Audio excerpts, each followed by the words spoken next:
ስማ ነፃነት ስጣት። ነፃነት ስጩ ለሰውየው በነፃነት ይመላለስበት። እንደ እኛ ምን ኖረው ለእግዚአብሔር ነው መጀመሪያ። አሜን። ከዛ በኋላ ለእግዚአብሔር የሚኖር ለሰውም ይኖራል። በቃ ያንዳንዱን እንደው የሚከታተሉ አሉ። ያንዳንዱን ነይ እስቲ ይላል። ይሄ ሽቶ ማን ነው የቀባሽ ይላል።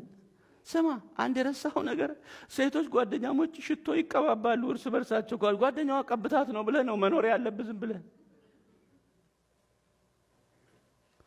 አንዳንድ ወንዶች አሉ ፓፓራዚ አይነት አካሄድ የሚሄዱ። ፓፓራዚ ታውቃላችሁ? የሚከታተል ጋዜጠኛ ነው። የተከታተለ የገባችበት የገባ ፎቶ የሚያነሳ ለልዕልት ዲያና ሞት ምክንያት የሆኑ ፓፓራዚዎች ይባላል። ፓፓራዚ አትሁን። ሴትዮዋ በነፃ ትኑር፣ ሰውየው በነፃ ይኑር። ፓፓራዚ አትሁን። እየደወሉ የት ነህ ለምንድን ነው የማትመጣው? ስራውን ጨርሶ ይመጣ የለ እና ፓፓራዚ አትሁን። አንድ ሚዲያ ላይ ተለቆ አይቻለሁ። ሰውየው ይደውልና የት ነሽ ይላል። እቤት ነኝ ትላለች። ነው? አዎ። እስቲ ቤት ከሆንሽ ለማረጋገጥ የቡና ማሽኑን ድምፁን አሰሚኝ ይላል። እና ሶኬት ሰካና ጭር አገሰማን። እሺ በጣም ጥሩ መጣለሁ፣ በቃ ማታ በጊዜ ይላል። በሌላም ቀን ይደውልና የት ነሽ? እቤት ነኝ። እስቲ የቡና ማሽኑን ድምፅ ሰኪና አሰሚ። ጭር አርጋ ታሰማለች። እሺ መጣል ይላል። አንድ ቀንም እንደዚሁ አርጎ የቡና ማሽኑን ድምፅ አሰምታው መጣለው ማታ በቃ ደህና ዋሉ ብሎ ድንገት መጣ። በአንድ ሰዓት ልዩነት ድንገት መጣ። እና ሲመጣ የለችም ሴትዮዋ፣ ሚስቱ ቤት የለችም።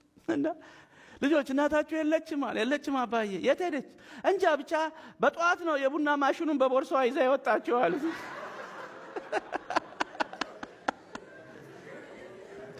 ለካ ላይቭ ነው የምታሰማው፣ ላይቭ።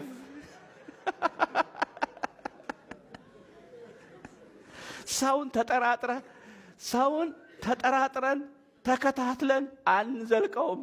መታመን ብቻ ነው። በቃ መታመን። እኔ የምኖረው ለጌታ ነው። ለጌታ ከኖርኩ ለሚስቴ እኖራለሁ።